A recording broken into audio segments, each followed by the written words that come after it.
guys, today we are going to discuss part 2nd of PGT Physics female paper. We have already discussed 40 questions of this paper. अगर आपने वो वाली video नहीं देखी तो आप डिस्क्रिप्शन में उस वीडियो का लिंक है, वहां से आप उस वीडियो को देख सकते हैं. तो let's start our discussion. First question is calculate the total work done in bringing a charge of 5 into 10 raised to minus 7 column from infinity to a point which is 10 sum away from a charge of this. We have to bring a charge to a point A, and from point A there is a charge, let's say plus Q, at a distance 10 sum. So firstly we have to find out the potential due to this charge. So this potential is KQ by R. What is K? K is 9 into 10 raised to power 9, and Q, the charge, this is 3 into 10 raised to minus 9, and distance is 10 sum. को metre में convert करेंगे तो this is 10 into 10 raised to minus 2.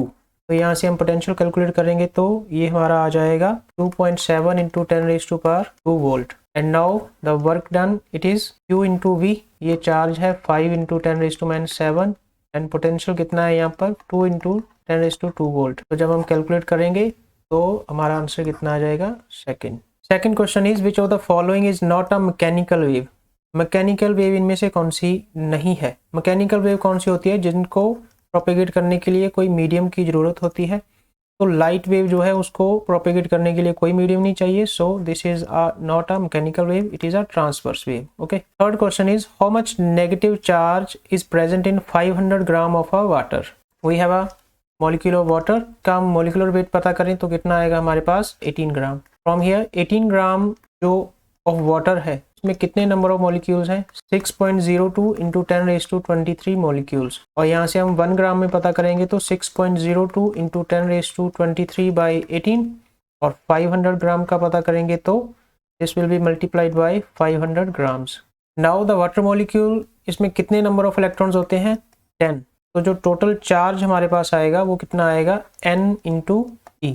Electrons 10 into this quantity 6.02 into 10 raised to 23 into 500 divided by 18 into electronic charge 1.6 into 10 raised to minus 19. तो जब हम इस सारे को कैलकुलेट करेंगे तो answer will B third. Fourth question is electrostatic potential energy हमें find out करनी है. दो चार्जेस दिए हुए हैं एंड डिस्टेंस दिया हुआ है. We know the electrostatic potential energy is 1/4 pi epsilon naught Q1 Q2 by R.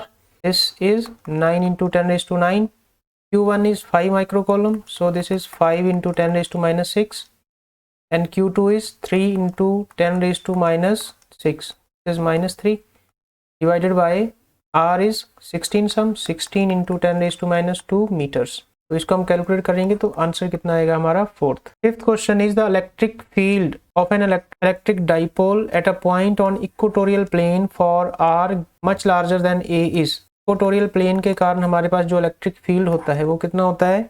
It is -p/4 pi epsilon naught r square plus a square raised to power 3/2. जब r very very large than a है तो इसको हम क्या कर देंगे? Neglect. तो हमारे पास जो आंसर आएगा वो कितना आएगा? -p/4 pi epsilon naught. ये कैंसिल हो गया, स्क्वायर के साथ कैंसिल हो जाएगा, so r3. Second is the answer. Sixth question is what is the length of simple pendulum if frequency is 0.5 hertz. Frequency हमारे पास दी हुई है and frequency is 1/t. From here if we calculate t is 1/f, so t is 2 pi root L/g. इस फार्मूले की help से हम जो है लेंथ फाइंड आउट कर लेंगे and answer will be 1 metre. Seventh question is in a non polar molecule the molecule has. Non polar molecules जो होते हैं उनमें कोई इंट्रिंसिक डाइपोल मोमेंट नहीं होती. ओके. इंड्यूस कर सकते हैं हम लेकिन नेचुरली उनमें कोई डाइपोल मोमेंट नहीं होता. Eighth question is the relation between average energy of vibration and temperature is. जो एवरेज एनर्जी ऑफ वाइब्रेशन है और टेम्परेचर है वो दोनों क्या होते हैं? प्रोपोर्शनल. ओके. जितना ज़्यादा कोई मॉलिक्यूल वाइब्रेट करेगा उतनी ही ज़्यादा उसका टेम्परेचर होएगा. Ninth question is which law of Kepler can be understood as a consequence of conservation of angular momentum which is valid for any central force. इसमें क्या होता है? हमारे पास एक रिलेशन होता है कि delta A by delta T is 1/2 r cross p by m. This r cross p is L angular momentum, L/2m, और किसी भी सेंट्रल फोर्स के लिए जो L होती है वो क्या होती है, कांस्टेंट। अगर L कांस्टेंट है it means delta A by delta T is also constant. यही तो केपलर जो सेकंड लॉ है, लॉ ऑफ एरिया, वो यही तो बोलता है कि जो एरिया है वो क्या रहता है, constant. 10th question is gamma is the ratio of two specific heats, what is the value of gamma for air. Gamma क्या होता है, Cp by Cv, specific heat capacity at constant pressure to the specific heat capacity at constant volume. तो इस gamma की जो value होती है air के लिए वो कितनी होती है, 1.4। 11th is when the frequency of periodic is small. जब फ्रीक्वेंसी स्मॉल है तब हम इसको क्या बोलते हैं, ऑसिलेशन, और जब फ्रीक्वेंसी जो है हाई हो तब हम उसको क्या बोलते हैं, vibration. 12th question, which statement is falls in case of columns law. तो ये तो सिंपल है, इसमें ओनली दिया हुआ है तो this is false statement. 13th question, find the amplitude of for forced oscillation in case of small damping. Small damping में जो बनेगा ये है फोर्थ। इसमें एम्पलीट्यूड क्या होता है, F naught by m omega square omega d square plus omega d square b square raise to power 1/2। जब स्मॉल डैम्पिंग है तो उसमें ये वाला फैक्टर जो है ऑलमोस्ट नेग्लिजिबल हो जाता है, तो इसको हम कैंसिल आउट कर देते हैं, तो हमारे पास जो बचेगा वो क्या आएगा, ये वाला। 14th question, according to Gauss law electric field बताना है इनफाइनेटली लॉन्ग चार्ज वायर का, तो कितना है वो, थर्ड वाला। 15th question, SI unit of angular wave number. Wave number क्या होता है, number of cycles per unit length, तो ये कितना आ जाएगा, रेडियन पर। 16th question is the SI unit of electric flux. Electric flux is E dot ds, E is F by Q into delta S. So from here Newton, this charge is per coulomb and area is meter square. So Newton per coulomb meter square, this is first one. 17th question is the value of permittivity of the free space in SI unit is. तो इसका answer fourth, ठीक है, 10⁻12 होता है और यहाँ पर इन्होंने दिया 10⁻14। 18th question, which is true for electrostatics of a conductor. Conductor के लिए हमें बताना है, फर्स्टली बोला है electrostatic potential is not constant through out. Inside the conductor अगर हम बात करें तो जो इलेक्ट्रोस्टैटिक पोटेंशियल होता है वो क्या होता है, constant. Inside conductor electrostatic field है सम वैल्यू नहीं होती। Inside the conductor electric field क्या होता है, 0। फोर्थ दिया, inside a conductor electrostatic field is normal to the surface. नहीं, इनसाइड नहीं, ये आउटसाइड होता है नॉर्मल, तो इसका जो थर्ड वाली स्टेटमेंट है वो ट्रू है। 19th question, for simple harmonic motion which of the following is true.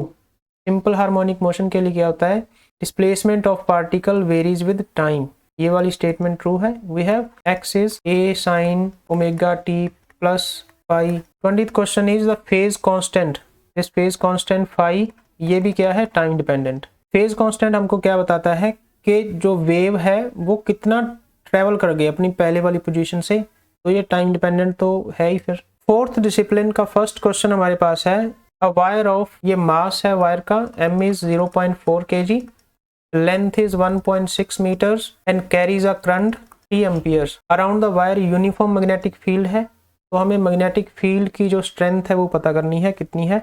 मास है 4 kg, तो वेट कितना है इसका, mg, एक्टिंग डाउनवर्ड, और इसके अराउंड क्या है, मैग्नेटिक फील्ड, तो we have this mg is equal to BIL।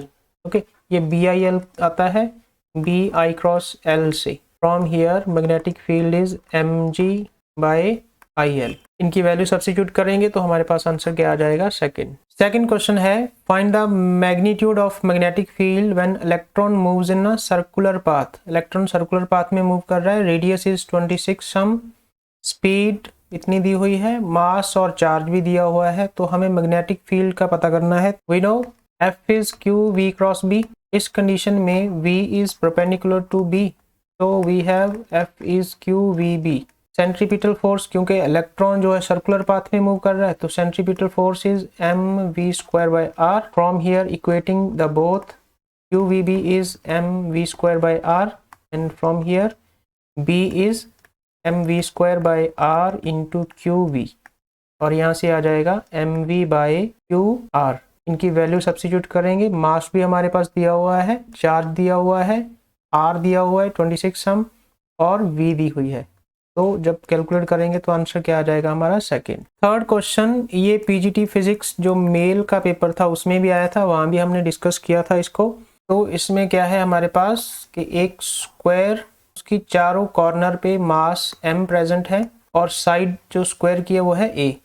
तो हम यहाँ से डायगोनल भी निकालेंगे तो वो कितना आ जाएगा √2a। That energy is -gm² by the distance is a। जब हमारे पास यहाँ पर क्या है 4 सिस्टम ऑफ मासेस, तो हम इसको कर देंगे 4 टाइम्स। और जो √2a जिनमें डिस्टेंस आ रहा है वो कितने सिस्टम है 2, तो उनको हम क्या कर देंगे 2 टाइम्स gm² बाय √2a। और जब हम इसको कैलकुलेट करेंगे तो हमारा आंसर आ जाएगा third one. Fourth question, the range of resistivity of a material is 10⁻⁸ ohm metre to 10⁻⁶ ohm metre, find the material. तो इसका आंसर है फोर्थ। यहाँ पर दिया हुआ है हमारे पास मेटल जो है उनकी रेजिस्टिविटी की रेंज होती है ये वाली, तो ये मेटल का, और यहाँ पर दिया है सेमीकंडक्टर और इंसुलेटर्स का। यहाँ से पिछले बार का जो पीजीटी फिजिक्स का पेपर था उसमें भी क्वेश्चन यहाँ से ऐसे आया था।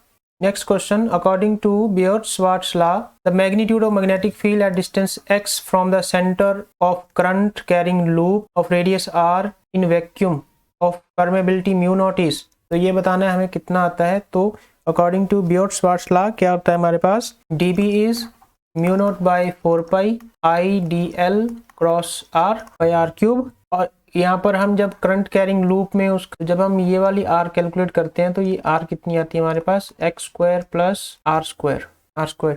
इसको जब हम आगे सॉल्व करते हैं इक्वेशन में तो ये हमारे पास आ जाता है I dl r by square plus r² raise to power 3/2। और ये dl जो है जब हम इसकी बात करेंगे तो this dl will be 2 pi r I into 2 pi r into r by x² plus r² raise to power 3/2 और इसके साथ में म्यू नॉट बाय 4 पाई। ये 2 पाई से 2 पाई कैंसिल हो जाएगा, तो हमारे पास आंसर क्या आएगा mu naught I r by 2 x² plus r² raise to power 3/2। तो कौन सा आंसर आ जाएगा हमारे पास फर्स्ट, और ये r इंटू r क्या हो जाएगा r²। Sixth question is the resistivity of a semiconductor. Semiconductor की जो रेजिस्टिविटी है वो टेम्परेचर इंक्रीज करने से डिक्रीज कर जाती है। Seventh question, weber is a unit of, weber किसकी यूनिट होती है मैग्नेटिक फ्लक्स की। Eighth question, which of the following is called Bohr's radius. Bohr's radius कौन सा है इसमें से, फर्स्ट वन। बोहर्स रेडियस का फॉर्मूला हमारे पास क्या होता है 4 pi epsilon not h cross square by me²। तो यहाँ से जो h क्रॉस है दैट इज h/2 पाई। जब हम इसको सब्सटीट्यूट करते हैं तो ये हमारे पास आता है 4 pi epsilon naught h² by 4 pi square me²। 4 pi cancel हो जाएगा तो हमारे पास आएगा epsilon naught h² by pi me²। Ninth question, when the magnetic force this is not zero. कब जीरो नहीं होएगा, जब ये दोनों क्या हो perpendicular. Okay, velocity magnetic field perpendicular होंगे तो ये जीरो नहीं होएगा।